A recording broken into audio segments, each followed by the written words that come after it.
Lynetta, capítulo 12, de Bárbara Cartland. El señor Bishopsgate movió la perilla con suavidad y penetró en la habitación. Luego, al acercarse a la cama, de su garganta escapó un sonido que era mitad grito y mitad sollozo, y que parecía retumbar en las paredes. Lynetta, parada a unos pasos de la puerta, se quedó inmóvil.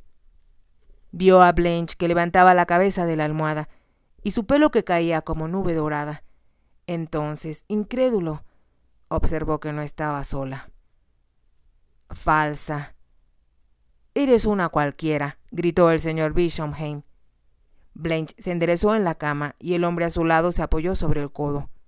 Me juraste, cuando te perdoné la última vez, que no lo volverías a hacer, dijo el señor Bishopsgate, rojo de cólera.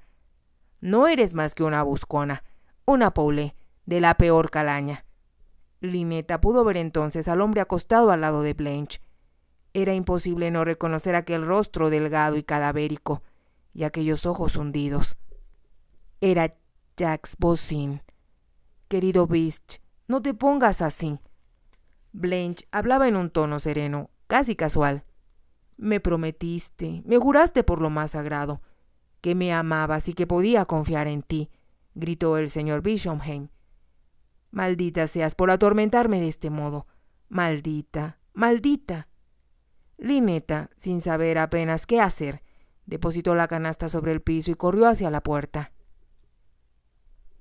Al salir, pudo escuchar aún los sollozantes gritos del señor Bishopsgate. Llegó a su habitación y se encerró con llave. Fue un gesto instintivo, un deseo de soledad, una especie de escape de lo que sucedía. Después, se tiró sobre la cama y escondió la cabeza bajo la almohada. Temblaba toda ella, con los puños apretados, y casi no podía respirar. Poco a poco, trató de poner orden en el caos de sus pensamientos, y comenzó a pensar en la escena que presenció sin querer. La imagen de Blanche, acostada junto al señor Voisin, quedaría grabada en su mente para siempre.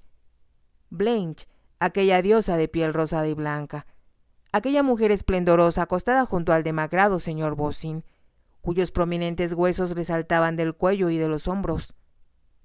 Lynetta jamás había visto a un hombre desnudo, y el hecho de ver así al señor Voisin le produjo una fuerte impresión. Recordaba ahora, aunque no reparó en ello en el primer momento, la ropa tirada en desorden sobre la silla al lado de la cama, los zapatos en el suelo y la camisa blanca de él que brillaban en la oscuridad. ¿Cómo pudo permitir que él la tocara?, se preguntó. Horrorizada, se dijo que Blanche dormía en aquella cama azul y blanca con el señor Bishopsgate. Lynetta era tan inocente, tan inexperta, que no podía entender que hombres y mujeres durmiesen juntos y desnudos.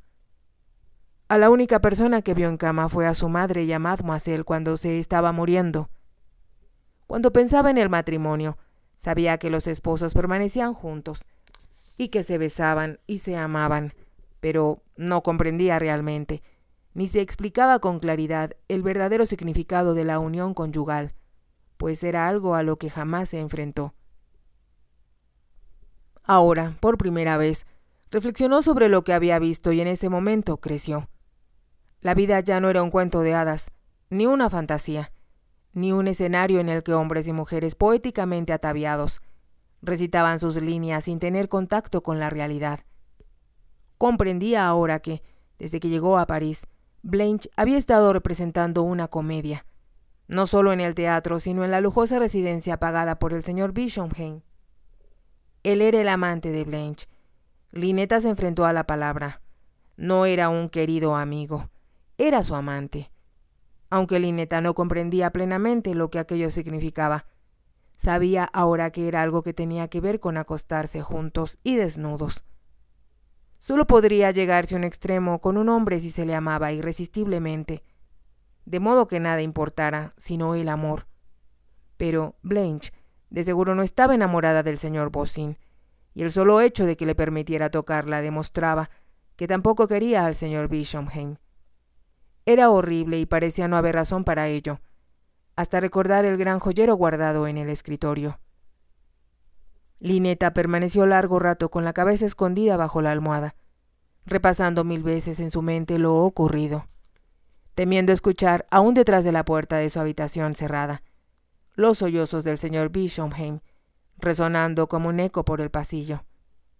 Eso hubiera sido imposible, ya que su habitación estaba lejos de la de Blanche, pero aún sentía miedo y deseaba alejarse de lo que comprendía que era sucio y bochornoso. 3 horas más tarde, cuando las estrellas se apagaban ya, Lynetta se levantó para desvestirse. Aunque era una noche cálida, temblaba de frío, y al meterse entre las sábanas, le parecieron de papel. Temblaba aún y no podía dormir. Entendía ahora muchas cosas que le intrigaron y que no comprendió antes. Algo estaba bien claro y era que Blanche trató de decirle cuando le enseñó las joyas. El señor Bosin era rico, y no le había ofrecido a ella misma cuanto poseía. Se dijo, con un cinismo inusitado, que Blanche, al día siguiente, pensaba añadir un diamante más a su colección, aparte del collar del señor Bishopsheim. Cuando el sol empezaba a iluminar su cuarto, se desperezó y se desvistió. Se dirigió al armario, ignorando los hermosos trajes que colgaban de sus perchas, y tomó, de uno de los extremos donde la doncella los guardó, uno de los vestidos que había traído de Inglaterra. Era muy sencillo, de muselina azul con pequeños puños y cuello blancos, y lo había confeccionado ella misma. Se arregló el pelo en un sencillo moño, como antes acostumbraba. Encontró el sombrero de paja que usó en el viaje, se lo puso y ató las cintas bajo su barbilla. Al abrir la puerta de su habitación, observó que la casa estaba muy silenciosa, y dudó que aún los sirvientes estuvieran despiertos a esa hora. Bajó la escalera de puntillas, sin atreverse a mirar hacia la puerta de Blanche, aunque se dio cuenta de que estaba bien cerrada. No imaginaba qué pudo haber sucedido después de su precipitada huida la noche anterior. Tal vez el señor Bosin se había marchado y el señor Bishopsheim perdonó a Blanche y se quedó en la casa. Le parecía escuchar aún sus ahogados sollozos, lo que fue aún más deprimente que oírlo insultar y maldecir a Blanche. Salió de la casa por la puerta principal. Los rayos del sol teñían de oro pálido la desierta avenida y los árboles, con los florecidos capullos, se recortaban contra el desvaído azul del cielo. En el corazón de Lynetta reinaba tal oscuridad que no se percataba de la belleza de todo aquello. Tenía que salir a la calle y pensar. Se asfixiaba en casa de Blanche, en aquella riqueza, en el ambiente fuertemente perfumado, en la cálida fragancia de las flores. Caminó por la avenida Friedland y dio vuelta en la calle Saint-Honoré. Recordaba que, cuando pasaron por ella, Blanche le había señalado la embajada británica y observó que casi enfrente había una iglesia. Cómo deseó encontrarse en la sencilla iglesia de paredes blancas cerca de su casa, donde se celebró la ceremonia funeral de su madre. Solo en aquel ambiente podría encontrar la paz que necesitaba. Tuvo que caminar un gran trecho por la calle Saint-Honoré, y cuando llegó a la embajada británica se veían más transeúntes. Había hombres ocupados en apagar las lámparas de gas. Pasaban vendedores en sus carretas de altas ruedas y mucha gente pobremente vestida se dirigía a su trabajo. Viéndolos, Lynetta supo la respuesta a la pregunta que se hizo antes de llegar a la iglesia. Tenía que encontrar trabajo. Debía llevar a cabo el propósito que la guiaba al llegar a París, trabajar para mantenerse. Miró a la iglesia frente a ella y, aunque temió que estuviera cerrada, la pesada puerta se abrió cuando la empujó. Entró. Era una vieja iglesia, pero, como deseaba, sencilla y sin adornos. No había imágenes ni santos, ni velas, y nada sobre el altar, salvo una simple cruz de latón. Lynetta se arrodilló en la primera banca que encontró, y cuando inclinó la cabeza para rezar sintió como si su madre estuviera a su lado. Era algo que no experimentó cuando su madre murió, cuando lloró en la oscuridad de la noche, no queriendo aceptar que se había ido y que jamás la volvería a ver. Ahora su madre estaba ahí, junto a ella, y la tranquilizaba, la ayudaba y la reconfortaba como cuando era niña. Ayúdame, mamá, murmuró. Dime qué debo hacer. Sé que lo que pretendía hacer estaba mal y que tú no lo aprobarías, pero parecía correcto porque lo amo. Hizo una pausa y esperó, como si su madre le hablara, y aunque nadie le respondía, Lynetta supo que no estaba sola. La horrible tensión que la atormentó toda la noche desaparecía, y con ella el temor. ¿Cómo iba a saber, mamá, que la vida fuera así, que la gente pudiera comportarse de ese modo?, preguntaba. La impresión producida por lo que vio en el cuarto de Blanche casi paralizó su mente. Pero ahora se aclaraban sus ideas y supo, sin lugar a dudas, como si su madre se lo dijera, que nada tenía ya que hacer con Blanche ni con la vida que llevaba. Era un mundo del que no formaba parte. Todo lo sucedido desde su llegada a París debía ser olvidado, como si estuviera escrito en una pizarra que se pudiera borrar. Debía comenzar de nuevo, desde el momento en que había dejado la Gare du Nord, para intentar trabajar y ganar dinero enseñando. Lynetta permaneció arrodillada durante largo rato en la quieta soledad de la iglesia. Poco a poco le pareció, porque su madre estaba a su lado, que el horror de lo sucedido desaparecía y que podía ver las cosas en su justa perspectiva. Esa podía ser la vida de Blanche, pero nunca la suya. No debía tratar de juzgar el comportamiento de Blanche. Para ella era degradante y por lo tanto no podía imitarlo. Había transcurrido 1 hora y empezaron a dolerle las rodillas por estar arrodillada tanto tiempo, y sentía todo el cuerpo entumido. Sentada en la banca de la iglesia, observó el coloreado cristal de la ventana que daba al oriente. Musitó una plegaria. Ayúdame, por favor, Dios mío. Ayúdame. Debo encontrar trabajo. Incorporándose, se dispuso a salir de la iglesia, decidida como un soldado que se apresta a la batalla. Tenía mucho que hacer, pero lo más importante de todo era informar al marqués. Tenía que hacerlo comprender, hacerle ver que nunca podría vivir con él en la pequeña casa que escogieron juntos, ni pertenecerle como quería. Fue culpa mía, se dijo Lynetta con valor. Lo quise así, y solo yo soy la culpable de lo sucedido. El solo pensar en cómo decírselo aceleraba los latidos de su corazón, y el miedo creció incontrolable y le secó la boca. Comprenderá, pensó con una confianza que estaba lejos de sentir. Tiene que comprender. Había llegado a la parte posterior de la iglesia y, cuando se volvió para abrir la puerta, observó un pizarrón de avisos. Tuvo una idea súbita. Quizá podría preguntarle al vicario acerca de una escuela o de una familia que le permitiera enseñar. Miró el pizarrón y leyó los avisos acerca de los servicios religiosos de la semana y los domingos. Había otros acerca de las reuniones de los clubs y, escrito en una tarjeta, podía leerse: se solicita maestra de inglés y francés para un grupo de niños de 4 a 8 años, residentes británicos en París. Lynetta leyó y releyó el anuncio. Esto, lo sabía, era la respuesta a sus plegarias. El marqués llegó a la avenida Friedland a las 11:30. Cuando el lacayo lo dejó pasar al vestíbulo, vio varios baúles que supuso pertenecían a Lynetta. «Mademoiselle pide que le espere en el salón de fumar, milord», dijo el lacayo, y lo llevó al cuarto decorado al estilo oriental, donde Lynetta se sorprendió tanto de ver las boquillas cuando llegó. Esperó unos momentos, mirando a través de la ventana. Luego, escuchó entrar a Lynetta y se volvió a recibirla con una sonrisa, la que se desvaneció bruscamente cuando la vio. No solo la ropa que llevaba puesta le indicaba que algo andaba mal, sino también su expresión. «¿Qué ha pasado? ¿Por qué estás vestida así?», le preguntó.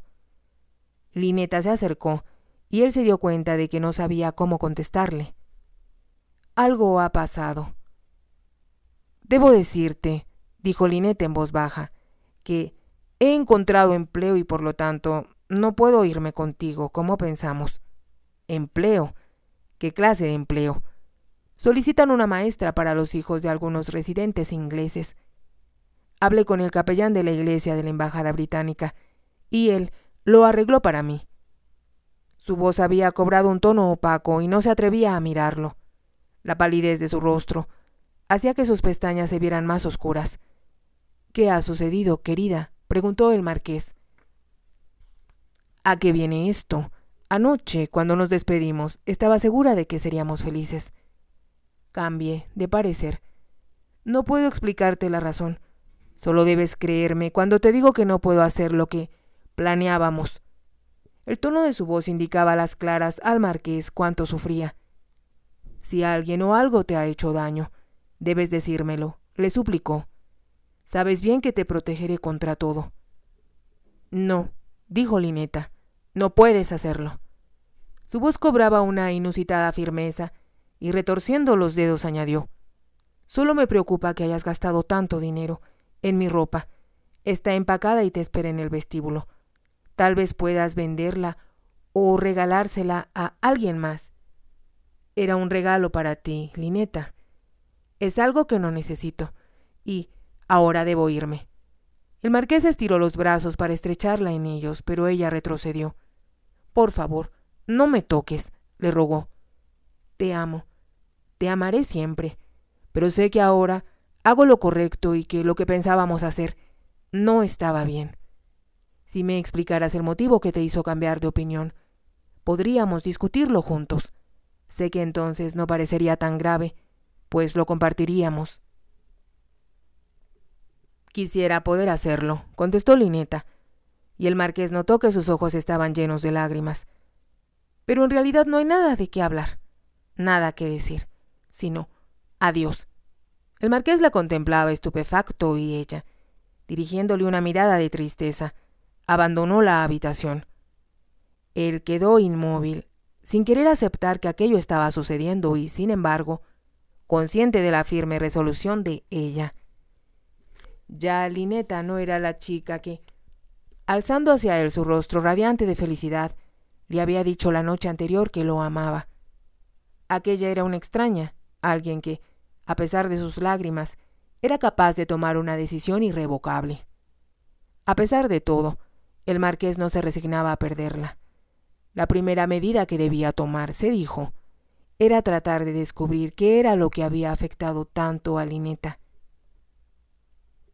El cuarto que le asignaron a Lynetta en la calle d'Aguesseau, donde estaba situada la iglesia de la embajada británica, era pequeño, oscuro y daba hacia un patio trasero. Cuando le preguntó al capellán dónde podía vivir, explicándole que no conocía París, él le recomendó una casa de huéspedes donde se hospedaban varias mujeres, miembros del personal de la embajada. Está a cargo de la señora Matthew, le dijo. Podría no haber cuartos vacíos, pero lo dudo. De todos modos, dígale que va de mi parte, rogándole que haga lo posible por buscarle acomodo, al menos por el momento. La señora Matthew era una escocesa de cabello gris, de imponente personalidad. Lynetta se sintió ante ella como una niña de escuela malcriada. No creo que pueda alojarla por más de 2 semanas, señorita Falaise, le dijo, pero al menos, temporalmente, tendrá un techo. Muchas gracias, repuso Lynetta. Les exijo a mis huéspedes que sean puntuales para las comidas, y no se permiten visitas en los dormitorios. Dijo las últimas palabras casi con furia, como si imaginara que Lynetta pensaba recibir a sus amistades en el cuarto, que era tan pequeño que apenas había espacio para moverse. No, por supuesto que no, aceptó Lynetta. Y a las 10 de la noche hay que estar de regreso en la casa, salvo circunstancias especiales. Cuando se marchó, Lynetta se quitó el sombrero, se sentó en la cama y se cubrió la cara con las manos. Era duro recordar la expresión consternada del marqués cuando le comunicó que debía dejarlo. Aún no se acostumbraba a la idea de que lo había apartado deliberadamente de su vida y que no lo volvería a ver. Lo amo, se dijo, pero después de la escena que presenció en la alcoba de Blanche, no podía irse a vivir con él y hacerse merecedora de los calificativos que el señor Bishopsheim le gritó a Blanche. Lo amo, se repitió, pero nuestro amor no hubiera podido sobrevivir bajo tales circunstancias. Se quedó sentada en la cama por largo rato, sin apartar las manos de la cara. No lloraba, pero Se sentía presa de una impotente desesperación que parecía paralizar no solo su cerebro, sino su corazón. Tocaron con fuerza a la puerta y Lynette enderezó la cabeza. «Abajo le espera un caballero que desea verla, señorita», le dijo una mujer en inglés. «La señora Matthew dice que no debe quedarse mucho tiempo, pues la comida estará lista en 10 minutos». Lynette sabía a quién la esperaba y su primer impulso fue negarse a recibirlo. Luego, tuvo el presentimiento de que él insistiría en verla, y le pareció más propio despedirlo ella misma que mandárselo a decir. Se levantó, y sin mirar siquiera el espejo para comprobar si su cabello estaba en orden, bajó despacio la escalera.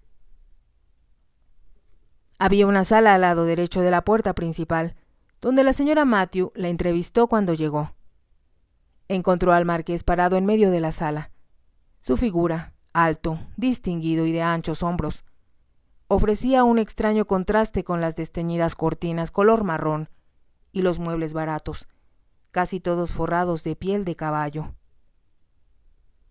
Si te ha gustado, te invito a que te suscribas, a que me regales un me gusta y actives la campanita para poder seguir escuchando esta historia. Gracias.